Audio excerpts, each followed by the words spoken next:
bago ko pala ipatong ang cylinder head, kailangan unahin ko muna itong mga valve lifter or cam follower. 8 piraso ito. Mahirap na, baka makalimutan maipatong yung cylinder head na hindi ito nakakabit. Dito umuupo yung mga push rod sa loob nito. So here we go. Hindi ko na ito nilagyan ng ascitic kasi meron na itong ascitic sa loob. So fitted lang siya dyan.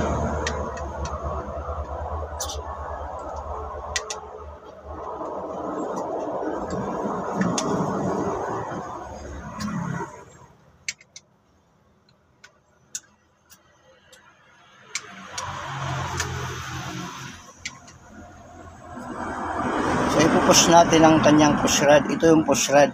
Ito yung papasok dan yan, uupo. So ibabaon natin ito ng push rod para lumapat doon sa mga cam loop ng camshaft. So ito yung dito siya nakaupo pag nilagay na itong cylinder head at saka mga push rod.